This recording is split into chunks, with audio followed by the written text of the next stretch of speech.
Hello, welcome to Taimei Podcast. I'm your host, Sunny. Today we have our teacher, Trevor, here.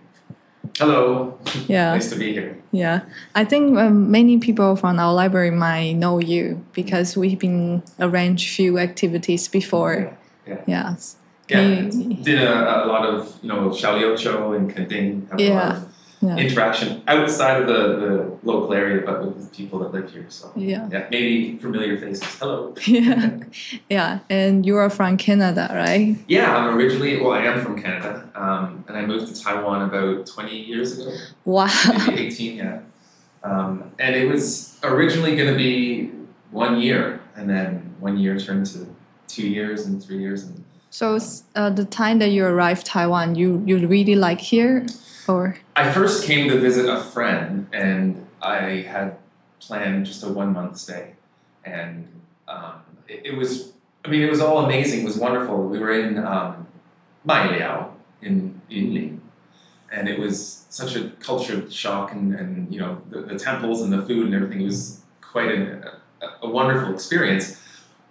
But my nature side, my science side, was looking for something. Yeah. And then I took a trip to Hualien, and I immediately realized this is it. But at the time, have you traveled to other countries as well? Yeah, sure. But there was something about not just the nature and the mountains and the beauty of it, but something about Taiwan. You feel something. Yeah, like in when I was in Maileo, I fell for Taiwan. You have a feeling. Yeah. And you don't know how to describe that feeling. Yeah, it's just it's kind of cliche. The puzzle pieces fit, but it felt right. It was different and weird, but also right. You feel connected to maybe. Oh, that's cool. So you stay in Hualien. Yeah. So my girlfriend at the time, now my wife, I called her and said, "Do you want to move to Taiwan?" Wow. She said, okay.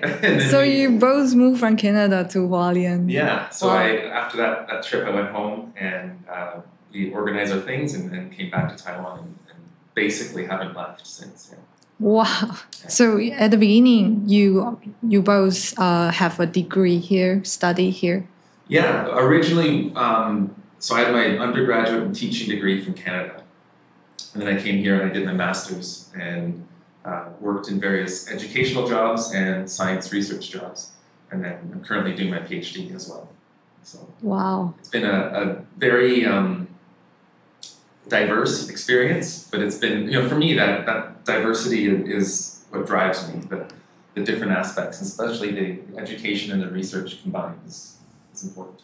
You mean the diverse of Taiwan? Diversity of my life here, and I think Taiwan has given me opportunities to do that diverse lifestyle. I see. Wow. Yeah. So, and then you and your wife also have a daughter actually born in Taiwan. Right. She's from Hualien, so she was born in Hualien. We live in Hangchuan now, so our life has been Hualien and then Hangchuan. Yeah, but she's actually a real 100% Canadian blood, but born in Taiwan. But culturally, Taiwanese, everything Taiwanese. Yeah. Cool. She's been to Canada a few times visiting family, but her experience from her whole life has been in Taiwan. Yeah, so. I remember I saw, maybe it's on your website, you say compared to Canada, it's always snow and very cold. Taiwan for you is totally opposite. Really a different world. Yeah. It's different. I mean, I love Canada. The nature and the people in it, it's a great country. But the winters are long and hard. And, often where I grew up from November to March, it was cold, snow, ice. And then, so coming here, having the total opposite was quite a shock. But you enjoy that? I love it, yeah. I love the heat, I love the humidity, I love the kind of chaos of it, yeah. Wow. But Taiwan is a very small island, but we have great diverse of environments and different species. That's what makes it really, really special, because, when I lived in Hualien, we could be in the ocean in the morning, and we could be at 3,000 plus meters in Hehuan for lunch, and a scooter ride. So it was, from a tourism perspective, that's very interesting. But from a nature perspective, that's amazing to have such diversity. And then also, because it's a north-south island, it crosses really, really unique zones from tropical in the south to subtropical, as well as the mountains going to montane and alpine. It's crazy how much there is to see and experience here. Okay, so can you share about your research field and which kind of natural research that you're focused on? Sure, yeah. So my main goal, I study plants. So my main genre is plants. But I kind of like the weirder or not often looked at plants. I think in those secret stories that have yet to be told, that's what I have interest in. So I did my master's in studying figs. So figs, and there's a very unique species in southern Taiwan, we are in southern Taiwan, in Kenting area, and Lanyu, that has this really unique growth form, and but we rarely see any seedlings. So my question was like, how does this tree reproduce? What's the secret? Yeah, and so interestingly, we found that there's a direct relationship between the tree the seeds land on has to grow on a tree. And then that tree has a unique bark that holds in moisture. How you say the tree name in Chinese? Qiedong. Qiedong. Okay. So Bishophia javanica. And so its bark is kind of spongy. So the seeds, when they land there during the dry winter seasons, that holds a bit more moisture. And then the seeds can germinate. So the life of this really important fig tree is completely tied to this other species. So they're not at all related, but they're connected ecologically. Yeah. So kind of my interest is sort of finding those stories and the interactions, not just the single, modeling or large scale questions, more like the intimate interactions within the forest. Like how the ecosystems connected, how they communicate. Yeah, because I think when we look at ecosystems, we often see this is a forest. Yeah. Without understanding there's millions of little stories within that forest. I mean, scientists, of course, this is what we do. But I like looking at those relationships and trying to untangle one at a time. Yeah. Wow. So that was my master's, and now I actually have a specimen here. This is a parasitic plant. So now my PhD work is studying parasitic plants. Oh. So this is only found in southern Taiwan in the Kenting area, Hengchuan Peninsula, and on Lanyu in Taiwan. It's also found in Japan and other parts throughout Asia, but in Taiwan, those are the only places. And so you can see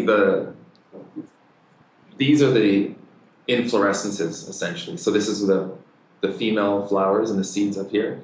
And then it's dried out, so you can't really see, but there's little male flowers here. And so this is the reproductive component. And then the bottom, this is the tuber. This is actually the plant. So there's no roots, there's no leaves, it's just this tuber. And it attaches to a host root. And it can live just by sucking and stealing resources from that host. So wow, so cool. Yeah, so it's it looks kind of dried and ugly right now, maybe, but when it's living, it's bright, beautiful yellow, and it's it looks fleshy. Very special. Yeah, it's a very unique plant, and it's hard. Also, it flowers in the winter. Wow.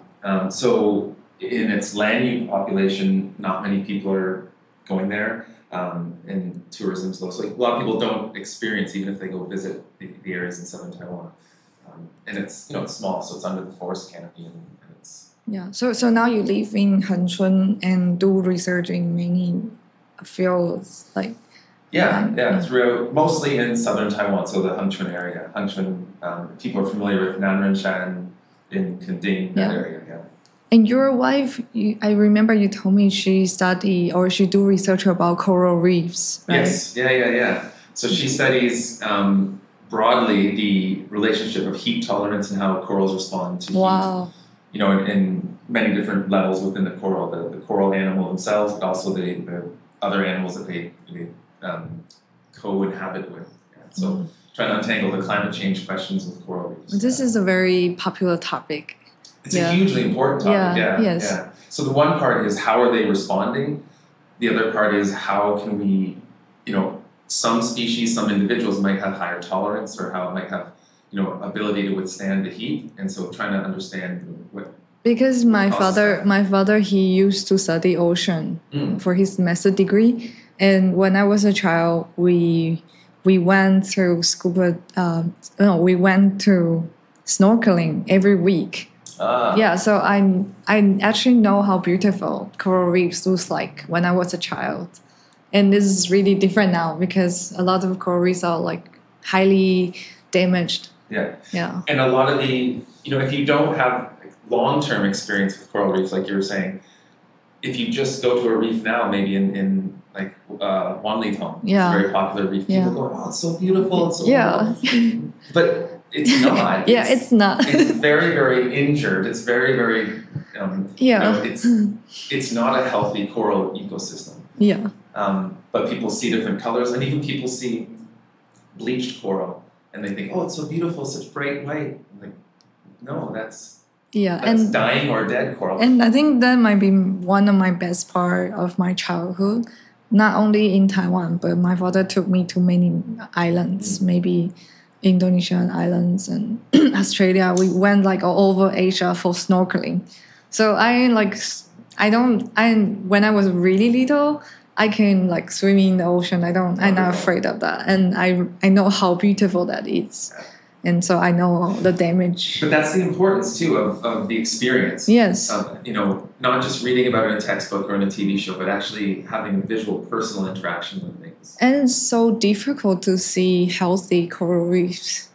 Yeah, I still travel in some places. Mm-hmm. It's really difficult to see a healthy environment. Yeah. Mostly they're already very worn and very... Sure, yeah. Yeah. Because, that's the problem with climate change and global issues with pollution. And, pollution's connected. It's not just a Philippine problem or a Taiwan problem. Yeah. It's a global problem. Yeah. So, it's and the oceans are declining, the coral reefs, but the whole ecosystem is being changed because of the importance of the coral reefs to other ecosystems, the fish and everything. So, wow. Yeah. It's kind of cool that you and your wife are both doing natural research in Taiwan. It's a fun. We both have always been very interested in this, so this is our common interest. Yeah. But there's always she spends her life in the ocean, in the water. I spend my life in the forest. So when we have time off, I'm like, I want to go snorkeling. She's like, no, I want to go for a hike. But at least ecosystem, you have a lot of common topics to talk about. Yeah, of course. Yeah. Okay, so later I know that you established your own organization of education. Can you share about your organization? Sure. Well, like I said, I was a teacher in Canada for a number of years, teaching high school science. Science? Yeah, so I have a bachelor's of education from Canada too. So teaching is in my background.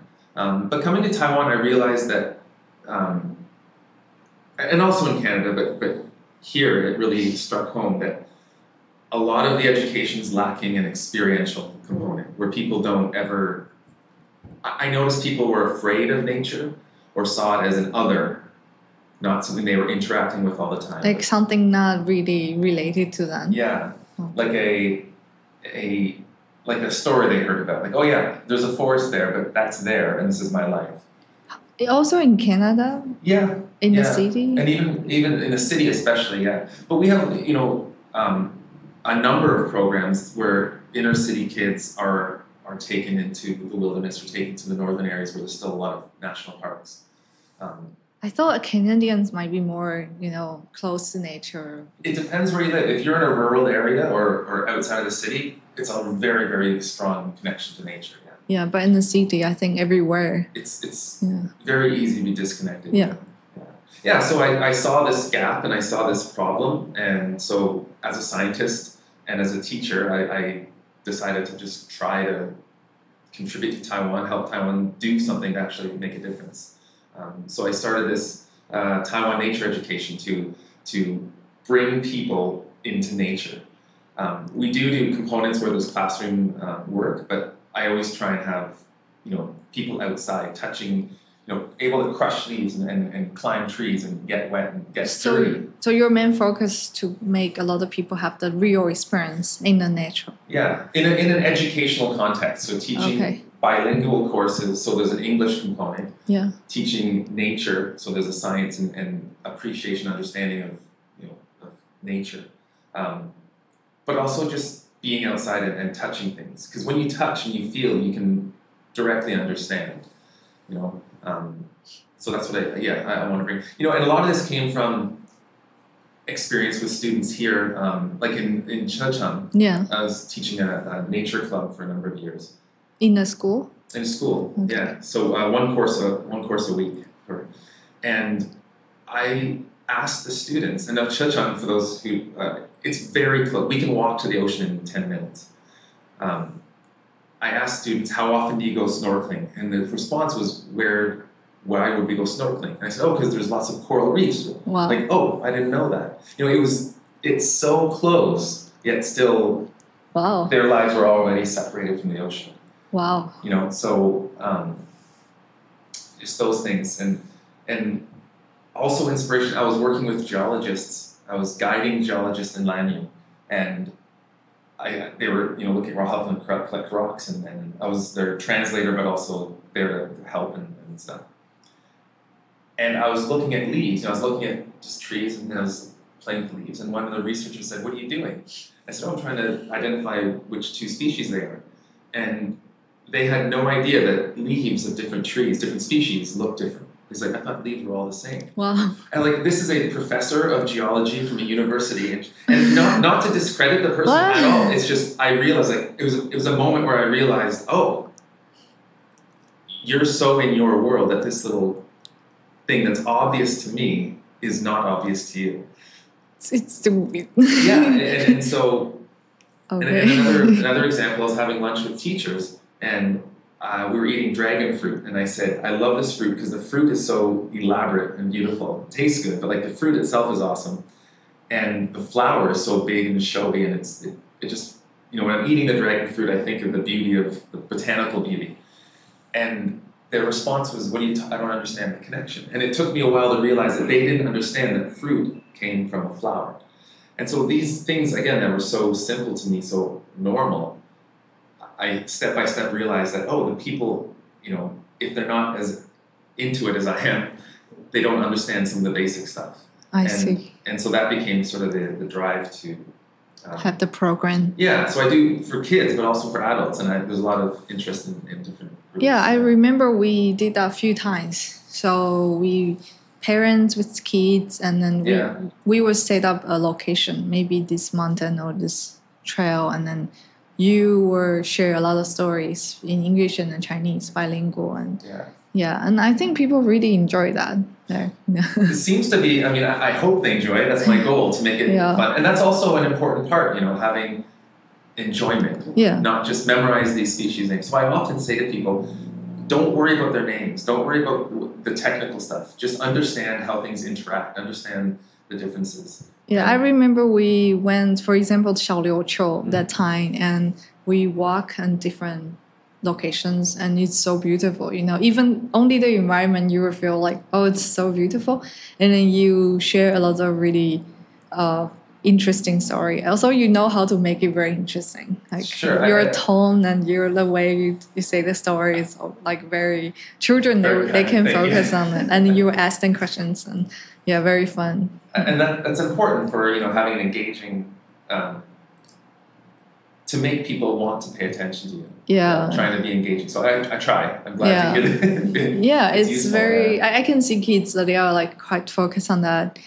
Yeah. But I think also for having kids especially, but adults as well, having them, like I said, interacting, touching things is important.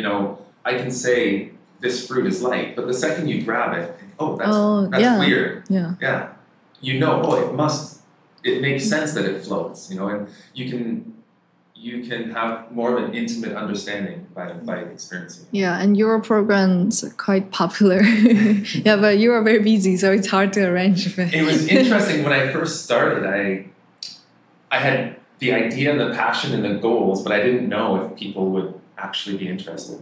And one day I just posted on Facebook a bilingual nature hike to Guishan in Hancheng. And when I got there, it was 10 o'clock, whatever, and there was a crowd of people waiting. I'm like, people are interested, and mostly adults. Yes, because every time in library we arrange your class, there will be a lot of people, a lot of teachers, they reach it so they can invite you to other places. And somehow I think Taiwan, our policy also try to focus on bilingual English, and we have foreign teachers in schools, in a lot of schools now. But this kind of, exploring the natural and listen to English, I think it's not very common. It's not at all. And I work a lot with the Ministry of Education doing different programs and some training. It's very difficult. Yeah, I know. I'm going to get myself in trouble again. It's very difficult to get traditional education venues to stretch and try new things. Even and the same in Canada. When I was teaching forest science in Canada, I asked, "Can I take my students outside?" And they said, "Oh, maybe. Really? It's probably easier if you just have them stay inside." Wow. And I said, "Well, it's different if we go outside and we, do tree cores and collect things and measure trees rather than reading in the textbook. This is how people do it." How about in the campus? Even still, it's often going outside, doing hands-on activities. In the science classroom, like doing chemistry, it's seen as required. But when it comes to any nature or biology stuff, it's seen as wasting time. Oh, I'm surprised. Yeah. I thought Canada, the education system there might be more, practical. It is. I mean, there's definitely some cases, good stories for sure. But in general, it's still very traditional. Yeah, it's very. I see. Yeah, and so. Yeah, when I started the Taiwan Nature Education, my goal was to just totally throw that out. And, because it exists, and the classroom learning is definitely important, but there's something that's missing. So, yeah. And like you said, the bilingual aspect is very important too. Yeah. Especially drawing in parents who want their children to, yeah. And I know some that come maybe are more interested in English than coastal forest ecology, but it's my way of connecting them. Yeah, and I like the way you choose the topic. So you will choose maybe coastline or like ocean and land, and you will find something in common and the story between those, like what you say, the connections of the ecosystem stories. I think that's vital because like I just said, we see this forest as separate from us. We also see forest and ocean as two different places. And I just said my wife studies the ocean, I study the forest. But they're connected. You can't understand one without the other. It's an ecosystem, a global ecosystem. So I think finding those connections, like on the beach, we did work on land crabs and how land crabs connect forest to the ocean. And it's maybe you can share. I think people might think it's interesting how this connected. Sure, it's really. So land crabs evolved in the ocean. But a subset are evolved to live in the forest. So now they live their life in the forest, but they still need to go to the ocean to reproduce. The females still need to carry their eggs and go to the ocean.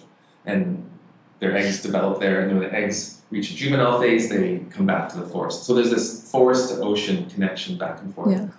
And so there's a conservation issue with them safely getting there. So there's an interesting conservation program that works to help them cross roads and keep them protected. But from a science side, it's, they live in the forest, and then when they go to the ocean and they lay their eggs, they do this really cool shaking dance. That's a huge, and they do it together, so they'll do it at specific times of the year. So it's a huge pulse of resources to the ocean. And when they do that, there's animals in the ocean that know the eggs are coming or respond to those eggs, and it becomes a key food source for them. And then when the juveniles are coming out, they bring food, because a lot of them don't make it. A lot of them get eaten by other crabs, a lot of them get eaten by birds. So there's constant, resource shift back and forth. And so, without the ocean, the crabs can't survive. Without the forest, the crabs can't survive.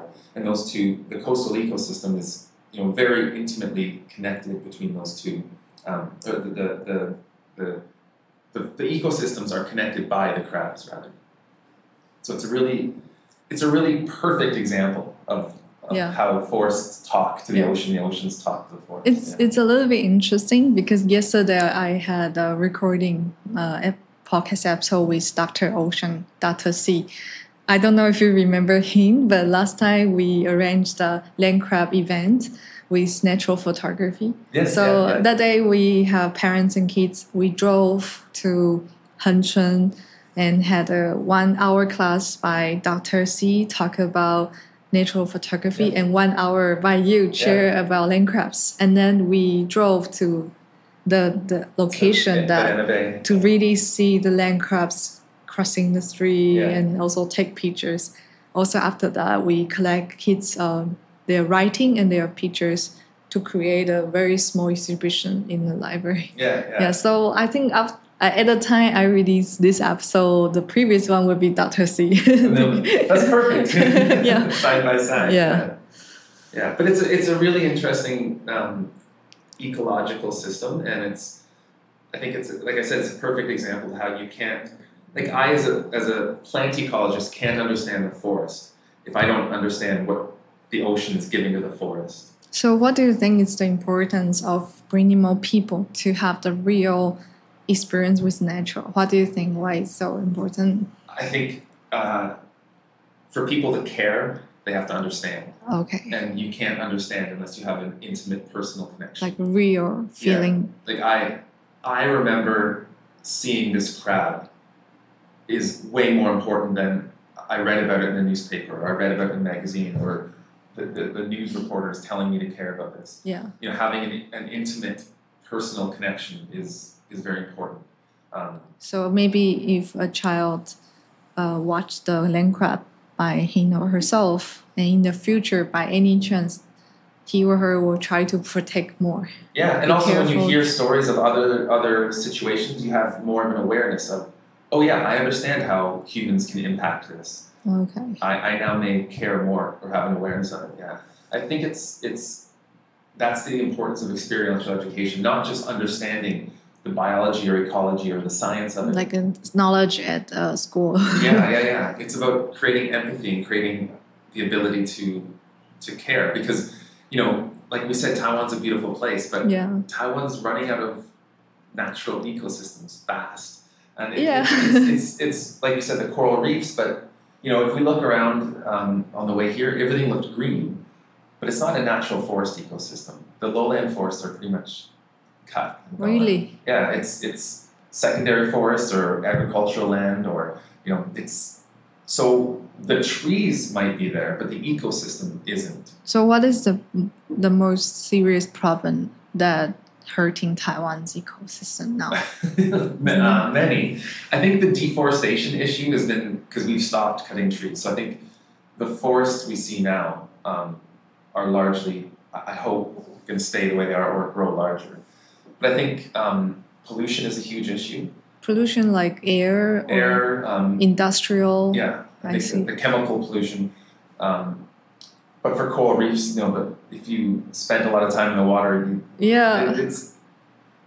it's very easy to find many species of plastic before you see species.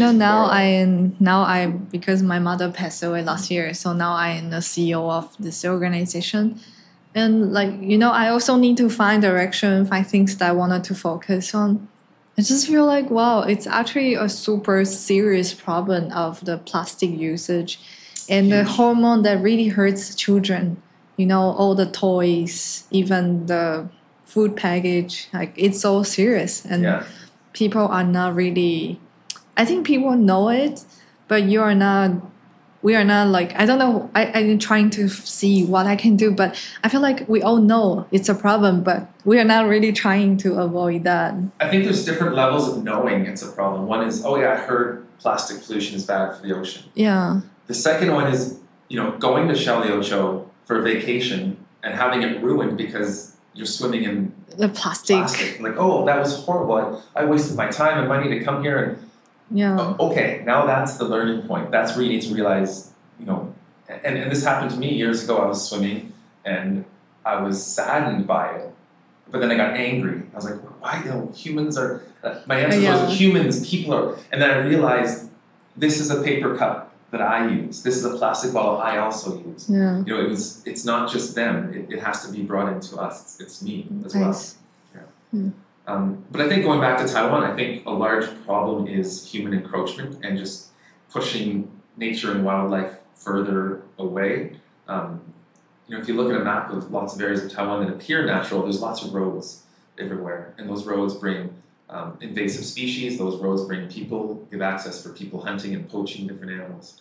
So I think there's, the human population density and the influence encroaching on the populations. I see. Yeah. And, protected areas in Taiwan, there's a lot of them. There's kind of a joke that it's easy to protect mountainous areas because nobody wants to live there, or nobody wants to, it's hard to develop there, right? But to protect good property area, good areas that you can develop, it's tough to protect those areas. And so the mountains, great, but a lot of the, protecting or regenerating lowland forests areas and coastal ecosystems is difficult and needs to be worked on. Yeah. Another thing that I recently really care, but I don't know what can I do, is the traffic system. I think traffic in Taiwan is actually, I think now also a lot of people are working on it and the government also pays some attention, but traffic problem is also something very, really, a lot of people are killed. Yeah. And a lot of it has to do with, again, I'm not an expert in this, but it's a very difficult place to get around unless you have a car or a scooter. It's a difficult place to bike. It's a difficult place to walk. So people are pushed to this, and it's in Taipei, for example. There's they've painted pedestrian safe walkway areas on some, but it's just a strip of green paint on a busy road with the culture hasn't changed. Nothing's changed, but now there's green paint, and that's not going to stop a car from hitting you. They have bike lanes around Taiwan, bike routes, but the bike routes are just highways. So, and it's great. These are positive things, but is it actually creating the change that's intended to? Is it actually helping to solve, protecting people on the road, whether you're a driver or a pedestrian or a biker? I'm not sure if the end results are what people actually were aiming for. Yeah. But I think if more and more people are paying attention, that this issue might be changed. Yeah. Anyway. I know a lot of, if you go to a big city, it's easy to use a lot of convenient mass transit. But once you get to the rural areas, like Hangzhou here, we're near a train station, but once you leave the train station, it's difficult to get around, right? Yeah, you need a car. Yeah. And so that has a climate change pollution aspect, but also a developmental aspect, how areas can develop into be walker and pedestrian friendly. It changes the culture of an area. It changes how people drive. It changes how people interact. Yeah, there are a lot of aspects. Yeah. Okay. So it seems you really enjoy your research. I love it. Yeah, I couldn't be happier. Of course, there's days when. So you don't feel like you are working. You feel quite happy. No, I don't feel like I actually forget that I have a job. Because I don't have that feeling Sunday dread, tomorrow's Monday. I'm excited because I'm working on the weekend and it doesn't feel like work. It's. So you don't really count I work how many days and I need holiday. No, just continue.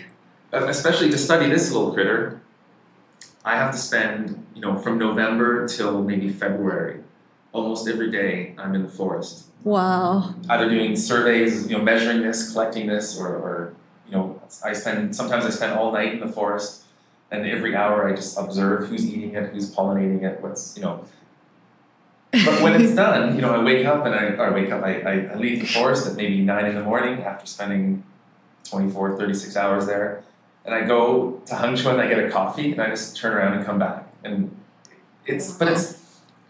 you really enjoy. Yeah, it's a passion, and I'm curious. There's so many questions that it's like more and more. Yeah, but of course there's lab work that has to be done, which is also interesting in its own way. And then writing reports is interesting in its own way. So you have to try and how do I tell this story?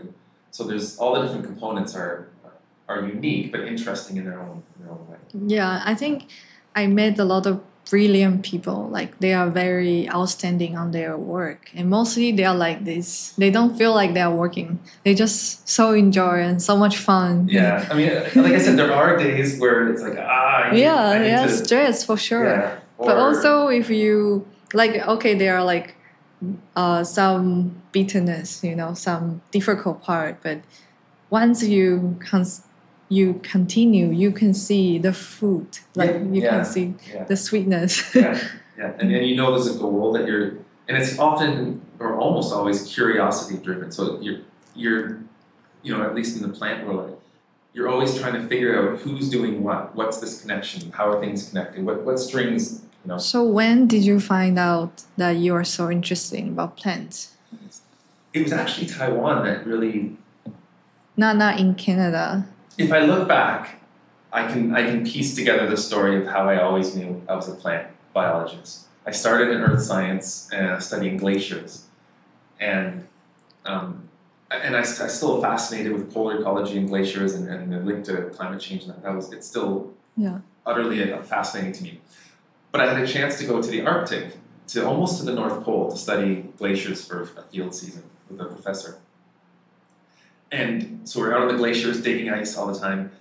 But anytime we got back to the lowland area, I was looking at the ground, at the plants, like, what's growing here, taking pictures. And, so my mind was always on, like, this weird ecosystem, what's growing here? Even though the glaciers were amazing. And so little pieces like that, when I look back in my life, I can piece together. How about your daughter? I mean, how you teach her? Do you try to also help her to find something she like? Or yes, yeah. We both expose her to our areas, like going to the ocean for swimming, going hiking. Never try and push it on her. Like you must be like daddy and do this, or be like mommy and do this. Just share your passion with her. Share passion, and I think, like we were just talking, explain to her, like I'm interested in this. I worked hard to get here, and I'm using it to help Taiwan. I'm using it to help forests. My goal is that we started to do these. Yeah. And I enjoy what I'm doing. And if you find that in whatever you are doing, you'll probably have a happier life. But it doesn't have to be. You don't have to be a plant biologist. Yeah. But I do want her to understand how plants work. I want her to be ecologically literate for plants and you want her to have basic or more understanding about this planet. And so she should, and so should everyone that, I hope everyone can have this knowledge. Yeah. This is actually what my mother was trying to do with the library in the past. So her core value is to help kids to find their favorite thing in life. So we invite a lot of people, like someone who studied bear for a whole life, or someone doing like folding paper for a whole life, study frog, and to show kids that. So because my mom believes if anyone finds something they are so passionate about, then they will have a good life. Because it's not about money or what else. You will be so satisfied with what you are doing. Yeah, I strongly believe money is important. We can't exist without money. Yeah, I know money is important. But if that's your end goal, it's a very unfortunate end goal. Yeah. It's never going to make you happy because you can never have enough money. It's nice to have enough money, and also it's important. There's security and there's happiness that comes with that security. It's so important. Yeah. But for that to be the only yeah, goal, like you can have more happiness come from like not material world. Yeah. And because there's happiness and value to be gained from the world that doesn't equate to $1. Yeah. And so if you can find that, someone might argue, well, making money is my thing. That makes me happy. Yeah. Like, oh, okay. Maybe. Yeah, some people might be, But to try and find, like you said, a cognitive interest, something that you actually want to work on and develop and build, and that can be starting a business, opening a restaurant. It's not single dimensional. It can be anything. So until now, like sounds like for a long time you're super into all this research ecosystem, and so you will continue that. And are there something that you want to do but you are not starting yet, or your goal within the research or without research? Big question.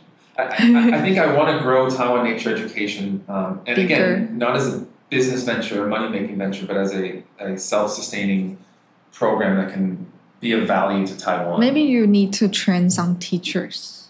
Yeah. So having a physical space, a physical office space, a training center where there can be in-class components, but also getting students outside. So I think this program is important. Also, it will be very successful. Yeah, I think it has potential, and like I said, if it can help kids, parents, everyone, anyone in Taiwan with interest, but also people without interest, because a lot of the parents I talk to, they're saying, "Oh, I never knew this was so interesting. Or, I never knew I lived beside this, ecosystem." And so being able to open the door a bit, like, oh yeah, like this is some basic introduction to this, but now you can explore it. Yeah, it's powerful. So I think building that is important to me from a personal desire for helping Taiwan, but also helping the people here. That's very meaningful, I think. And in terms of research, like I said, I like the weird stuff. So I'm really interested in. So if you think of a forest, we think of often trees. Yeah. I'm interested in the stuff behind the trees. Fascinating trees, not disparaging trees at all. But like the parasitic plants, the stuff we don't often see. Yeah. Or the lianas that are really tough to study but very important for the ecosystems. Or epiphytes, the things that live on top of the branches of trees in the canopy. So I recently got my basic tree climbing certification. And I want to increase that so I can start studying the canopy and the epiphytes plus the interesting weird plants in the bottom. Wow. Because I think those, like the ocean and the forest, those pieces also connect the forest in their own. I have a little bit weird story that connected to your program. Sure. So I traveled to Japan to join an art festival, very famous 濑户内海艺术季, like a very famous art festival. And there is one artwork. It's a food theater. So you have to pay and sit there and limited seats. And they will use the TV to show like, this is sweet melon. And this is the smallest sweet melon in the world. And we grow on this island. And they will show like a small story. And then they will make a small dish. So you're going to eat that. And after that, they will come out with another story. Like, this is soy sauce. Like, it's like a theater where you eat. And after that, you're like, oh, I learned about the food grown on this island. And I know about their culture, know about different things. And also I enjoy a meal. And it's a very nice experience, like relaxing, happy. Somehow, I think your program have that because people will walk into the forest with you and with all the stories, and they were like, "Wow!" They learn new things, and they were, they never know those stuff are so interesting. So actually, I remember their parents sharing with me how much they enjoy your program. They was like, "Oh, this is a wonderful day," and they really enjoy. That's great to hear. Yeah.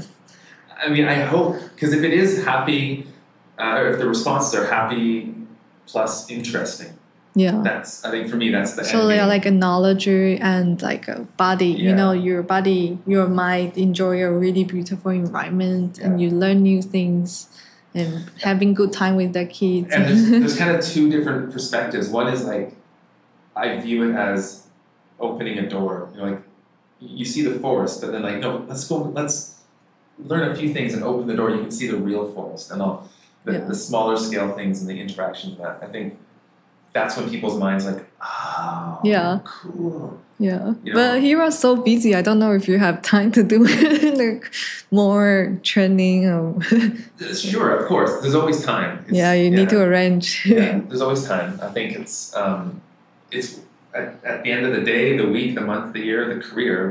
What do you want to have left behind you? And just find time to work towards that. Okay, so when you look back on your career and your life so far, how do you feel about education? Any idea that you think it's something that you really believe it's so important and something meaningful that might be nice to share? I think education is one of the most emphasized parts of our life, but also one of the least appreciated. In that education is not just sit, memorize, and repeat. Yeah. You know, and having a daughter in school here, that's a lot of what it is. Memorize, repeat. How you feel about it's quite frustrating, actually, at times, to be... So you can see, because you grow up in Canada, so your daughter is still in elementary school, and you feel it's really different to... It's very different, but that's not to say Canada is perfect, or you know, the Western system is different. They both have their issues. Yes. But I think here it's a lot of stress, but also seeing going outside as separate, not important, and. But I think Taiwan is slowly changing. It's trying to change. It's trying to change. In the past, when I was a child, I think it's much more crazier. Sure. Oh, of course. But, yeah. You know, the past and today. Is the change is very dramatic. But I think as a professional educator and as a scientist and as a parent, where I believe and feel that the future should be, I'm not sure how fast we're going there. I'm not sure how closely we're actually going in the right direction. And you know, some things, like to learn characters, you gotta write characters. You have to, but writing the same character 15 times versus trying to use it in, you know, so the idea of like experiential education is important for everything. And I do it also, or I believe it also for learning English. Like you can memorize 15 words is not as important as just having a conversation, and try and use the words you know, try and build up the language and get used to speaking and communicating. That's the important language goal, not memorizing the dictionary. And so... But I think nowadays, because, you know, the world is changing like super fast, like ChatGPT, there are always new things. Even adults, we feel very stressed, you know.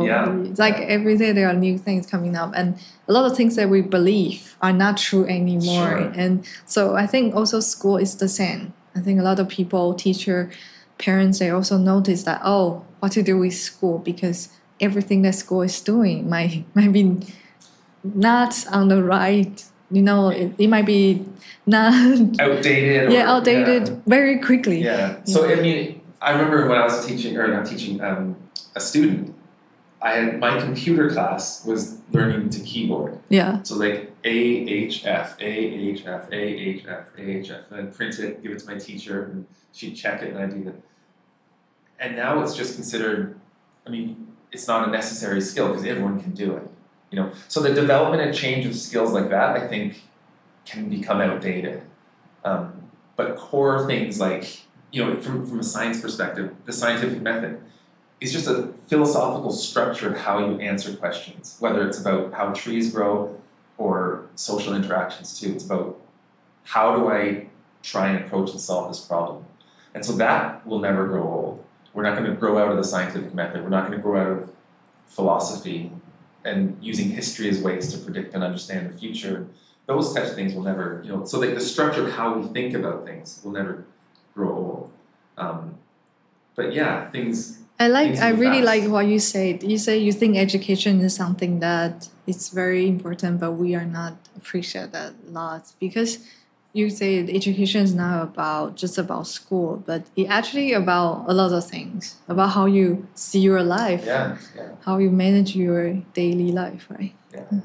And a moment in my childhood that I think back to all the time is we had career day, and this links to what you're saying about finding your passion. And we had career day, so we had this, I forget, this bus came out, and we had computers and forms we filled out, trying to find your passion. What do you want to do? And I was grade 7, and I played hockey, and I liked sports, and I liked hiking, I liked outdoor stuff. And so at the end of the day, I got this printout, your job will be a sports announcer.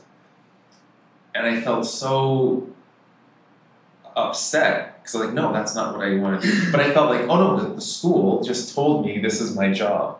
And for like many years, I was like, that's, and not that it's a bad job or anything, it's just I knew, you know. and so I think of that, like don't not ignore people, but like don't listen to what people are telling you is right or wrong. Take time and find out for yourself what's my actual interest in that, and what do you think the things that influence you a lot? Teachers or books or what kind? It's hard to say. Teachers for sure. I remember the teachers that I really connected with were ones that taught natural history, science, environmental science. They were the ones, but also they were the ones that brought things to class I could touch.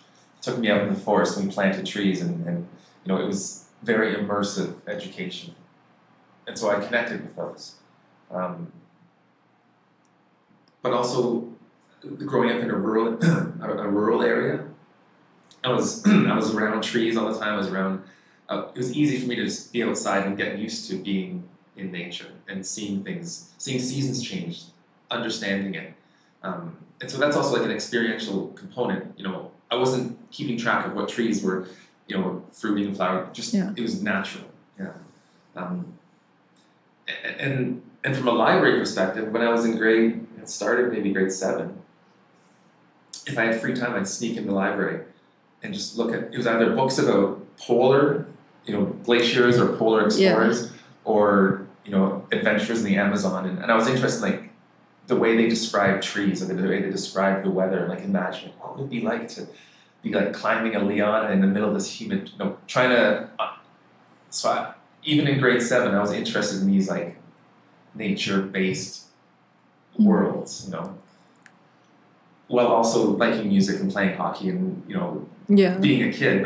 But I had these desires. So I don't know where they came from, but I know throughout my life I connected with the teachers who were in that world. I searched out the books and the literature that was in that world.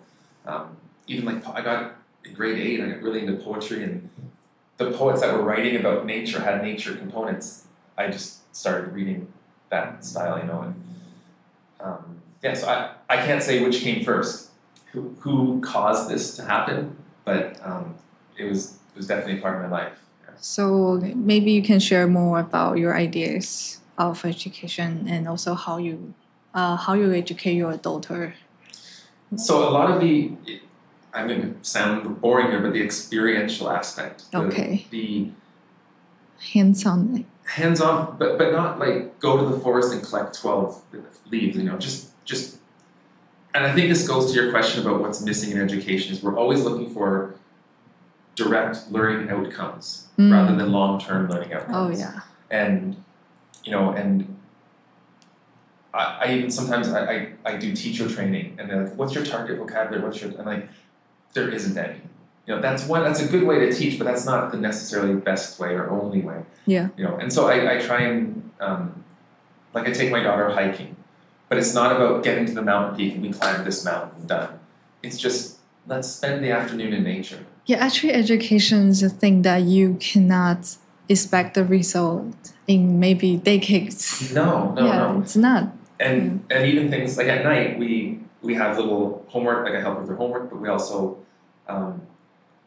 I let her ask me questions about something. We have little study sessions. And I say, what are you interested in? What do you want to know about? And she'll be, why were dinosaurs so big? And then we have a whiteboard, and I just do like a little lesson on dinosaurs. So like whatever she's interested in or thinking about, curious, we spend 10, 15 minutes doing a little lesson, and there's no homework. It's just little like real life, curiosity about life and experience. And 2 nights ago, she actually said, "Teach me about stuff, Daddy." I was like, "Stuff is made of things." I'm like, "The periodic table. Let's start with the periodic table." So I just drew the table and just very basic stuff. And I said, everything in life is a chemical. Everything's made of smaller bits and that. And just kind of getting that idea of everything we see is made of other stuff. Generally, unless you're, Yesterday, Dr. C said that he was filming documentary for many years. So when his son was like 5 or 6, he brought him with him to work for 2 years around Taiwan, all the places. And now his son is a video creator. But I mean, there are people who would argue that the son wasn't doing work at the time or wasn't being educated. you know. Mm. But the value, the intellectual development that happened by following his father around. I mean, I don't know the details, but it's hugely important. It's hugely important. Maybe it just fits his interest, but I do believe the impact. And it also shows opportunities. You know, if you had asked me in grade 10, 11, 12, do you want to be a plant ecologist? I would have said, no, I'll get a real job, but on the weekend, I'm probably going to go. You don't know it's possible. No, because it wasn't it was, you know, professional athlete or lawyer, you know, which are great jobs. Yeah, if it's not my mother, I would never have a library. Yeah. It's impossible. But it's weird for a kid to think, I want to run in a library. Yeah, no. But now when you do it, you see the opportunities, you see the impact. Yeah. No job is perfect all the time, right? If you ask me. But it's just a little bit funny for me because I'm not really a bookworm person, you know. I'm more into real world. I like real people, real travel, but I'm not like, you know, always on the book. So it's a little bit weird for me to have a library. Just don't tell the kids. But I also think it's a nice approach to share to people that book is important. But now we learn from podcasts, we learn from movie, we learn from people. Yeah. We can learn from so many things. Yeah. And I think it's so important, especially nowadays, to make sure your kid is able to learn. Yeah. It's so important because people, they can learn with all the tools accessible, you know, internet, they can grow so fast. If you have your goal and you know how to learn, it's so powerful. Yeah. Yeah. And the learning or knowing how to learn and being able to filter out the noise and And that's why like traditional education systems are important because you have experts, you have people who are guiding the learning. Yeah. And you know, able to say, no, that's popular, but that's not actually real, or this, you know, historical things that didn't actually happen. Yeah. And that gets into, you know, people who deny climate change, you know, people who think the earth is flat. There's lots of stuff you can find on the internet that is just wrong. It's funny, my parents, they both study science, natural science, like you and your wife. My mother used to study forest and my father studied plants, actually. Okay. Yeah. And then, so when I was a child, they brought me to snorkeling, to mountain. I only like ocean. I don't really enjoy any land activities like mountain stuff. Also, my mother prepared a lot of books for me. I don't like them. Yeah, but somehow it's interesting after I grow up and I've been doing many things and I look back like, actually I like natural and I like books. And those are something that my parents offered at the beginning that I don't really appreciate. And I mean, you asked also about raising it. How do I teach my child and our child? The exposure, make things available. Yeah. You know, here are books about this topic. Here's books about this topic. Just seeing books, watching me read. People read. Reading's important. She might not read a novel every week, but yeah, as she develops, I hope that it becomes normalized that reading is important. How to use the internet, what areas of the internet to avoid, you know, and things like that.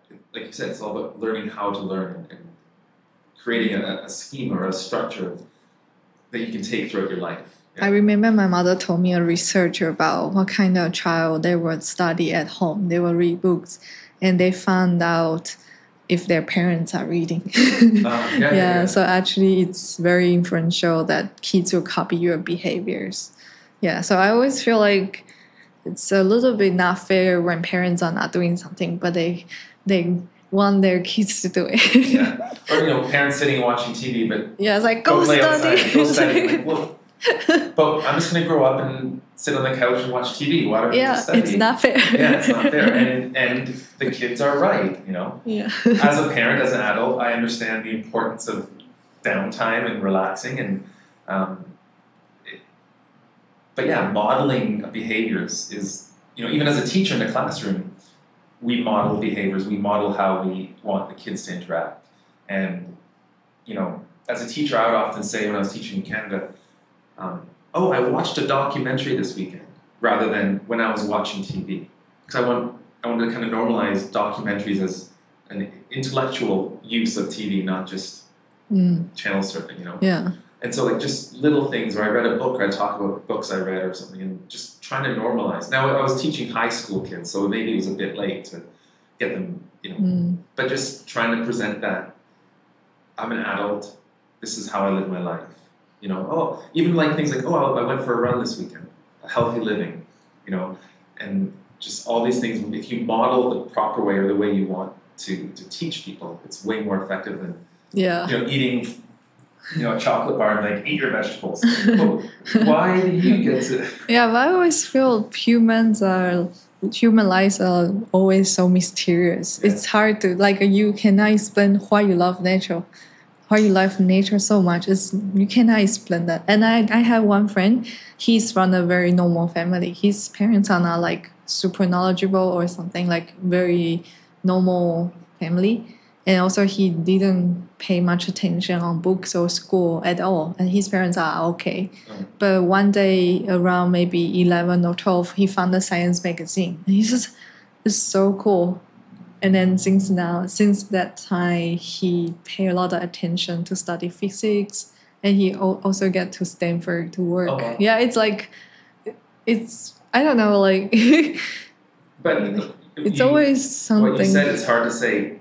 Is it because of that interaction, or was it always there? Or I mean, human life is, and his parents didn't do anything. Yeah. I mean, like for me, I could talk for an hour about going back and I'm like, oh, that was because I actually had interest, but I couldn't tell you when it started or why it started. So that's why I think there are always some mysterious part that we cannot explain. Yeah. And I think going back to what you said about, you know, the purpose of education and how we teach people, it's about teaching opportunities and find what's interesting to you. And even if it doesn't become your job, it's something you can do in your life that's fulfilling, and interesting. You know, I'm lucky that I'm studying plants and running nature workshops. But if my job was a bus driver, I would still be doing this on the weekend.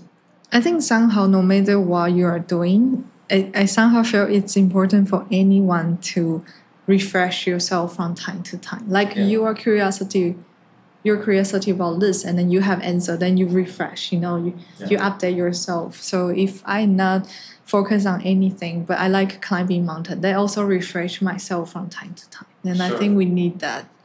Yeah. Mentally and emotionally, it's very important. Yeah. Or you were a bit old. You get old fast. Yes. Yeah. Okay. Yeah. Actually, our time's almost here. But do you have anything else you want to share? I think just to anyone watching, go outside. And I mean that honestly. Like, get outside, experience the world. It's beautiful. As we live in Taiwan, it's an absolutely beautiful place with beautiful places and beautiful people, ecosystems. Just get outside and find questions. And it's not about knowing things, it's about experiencing it and raising questions. My European friends, some of them will ask me, like, they are really extremely confused. Like, why Taiwanese people don't go to ocean to swim? Like, we are from Poland, we're from somewhere that we are not surrounded by ocean, so we are so admire of ocean. But you guys are like, ocean everywhere, why no one swimming there? And I don't know how to answer that. I think there's probably a big political legacy and a cultural legacy that mixes up. That I think I feel the same way. That it's like, there's mountains. Like, coming here today, it was beautiful. The mountains and the clouds. Like, I want to be there. Yeah. But also my ideas of wanting to be there also are balanced with, well, let's just go. And coming from Canada, also maybe it's a bigger space. I would often just go. I don't need a group to go hiking with. I don't need a trail to follow. It's just, no, I know how to not get lost. Just go. I think in Taiwan, a lot of coastline areas are not very safe for swimming. That's for sure. Yeah. But we still have quite many beaches and mountains, a lot to explore. Yeah. So I think get out there, explore. Okay. Safely. Yeah.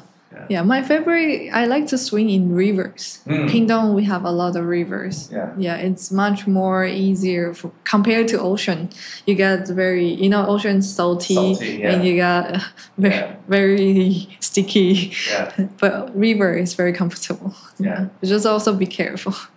Yeah. Be careful everywhere. I mean, nature is dangerous, but like we were saying about traffic, it's more dangerous walking on the street in a city than it is to go hiking. Somehow, yes. So. Okay. Thanks. I really appreciate you to be here today. Thank you. Yeah. And I hope we can have more program with you. I know a lot of people really like your program. And I think a lot of people might want to contact you. So maybe I will attach your website. Sure, website, download. Email. Okay. Thank you. Thank you very much. Thank you.